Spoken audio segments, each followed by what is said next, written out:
This is the Kia Carnival, and no matter which way you look at it, it's big. Big on size, space, and practicality.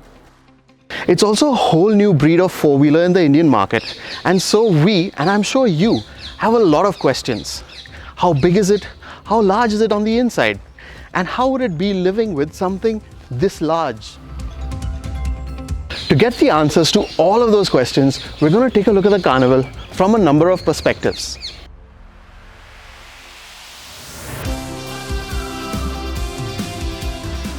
In the eyes of the onlooker, the Kia Carnival is about as good looking as you could expect a large van to look.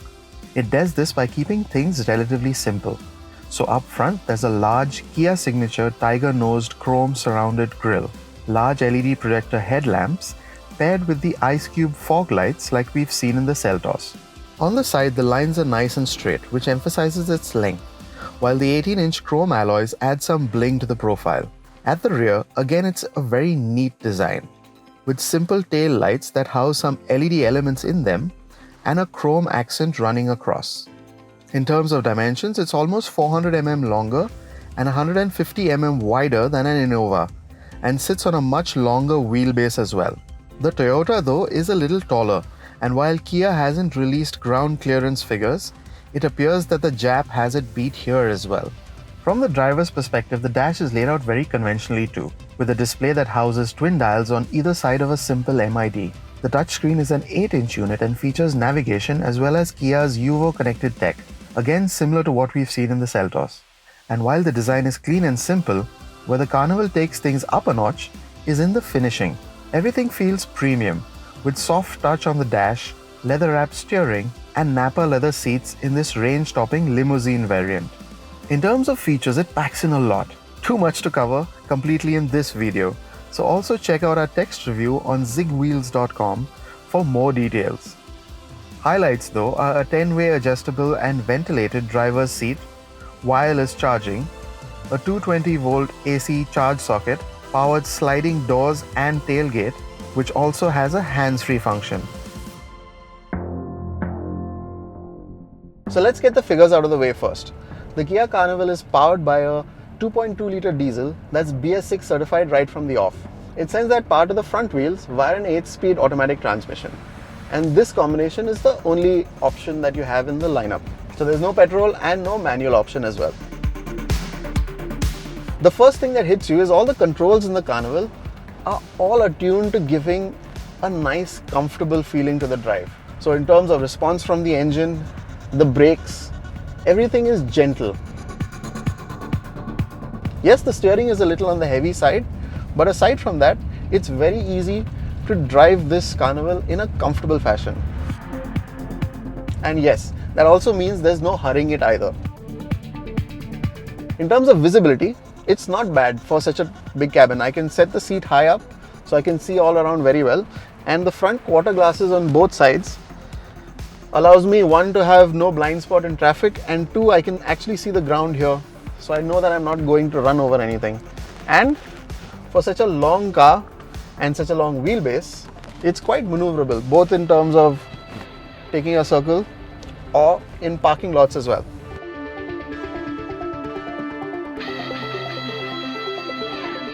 At highway speeds, say 100 km per hour, the engine is ticking over at a very nice and gentle 1500 RPM. And at those speeds, engine noise, wind noise and road noise is very nicely controlled in the cabin. The other thing that's very nicely controlled is the ride quality and the suspension. It's independent on all four corners. So you have McPherson struts in the front and a multi-link suspension at the rear. And that makes the ride quality very comfortable. It's that comfortable that we'd say the ride quality is head and shoulders above any MPV and even most premium SUVs on sale today. But since we've spent most of this drive on good tarmac, we'll reserve final judgment till we can get the Carnival over for a full ZigWheels test.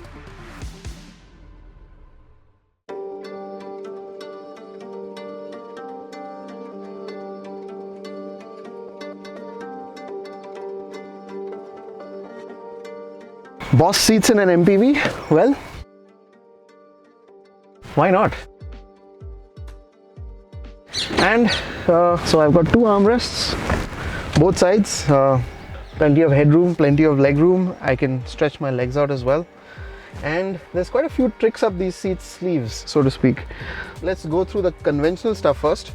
So I have a flip out leg rest which extends as well, and of course the seats slide forward and back on rails, so I can free up more legroom if I need. And it has one party trick, so you can actually move the seats sideways to better improve ingress into the third row. There's also a 7-seat version which doesn't have these comfort seats or boss seats, and in that one, for getting into the third row, they actually stand up against the front seat passengers, and that's like giving this whole area, so ingress into the third row is really easy. Other standard features are these two touchscreen infotainment systems. There's AC vents only on the roof for the second row, 3 zones of climate control, so passenger, driver and the passenger space, and of course a sunroof. Other features include this smart air purifier, similar to the one we've seen in the Seltos. There's also manual window shades, and the windows are one touch down and up as well.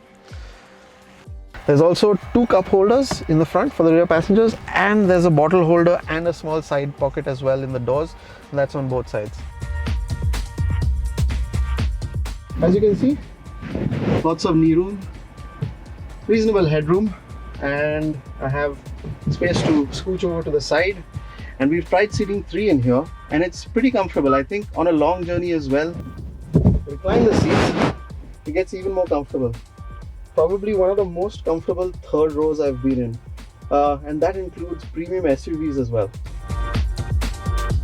Features in the back, so I have a head mounted AC vent, a USB charge socket. There's only one speaker in the rear. This is a dummy panel, and I also have a sunblind. So it's pretty comfortable in the rear. And making use of all of this length and space in this really versatile and practical way means it has one more party trick. So let's show you the luggage space. With all 3 rows in place, there's enough space for 4 medium-sized hard cases to fit, with still more place to put stuff on top of them. And that's just the start. You can also fold the third row in a 60-40 split if you need a little more space, or completely fold them away and free up enough space to move house and still have enough people place for 4.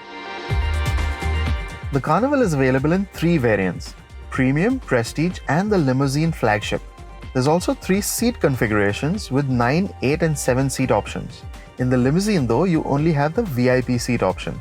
And the magicians at Kia have done an incredible job of making these configurations as versatile as possible, with various tricks and clever engineering solutions to give you very flexible seating options and luggage solutions. I wish I could show you all of them, but that would have forced you to listen to me ramble on for 30 minutes or more. So here's a quick montage of what you can do.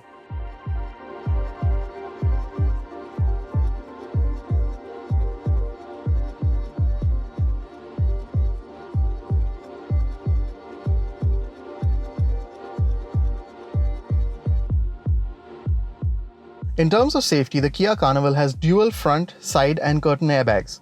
There's also ISOFIX child seat mounts, ABS with EBD, rollover mitigation, hill start assist and cornering brake control. So Kia is positioning the Carnival as its premium flagship offering in the Indian market, and that means we're not going to see prices drop below the 30 lakh mark. And that means it sits head and shoulders above the other MPV in the Indian market in terms of a premium cabin experience.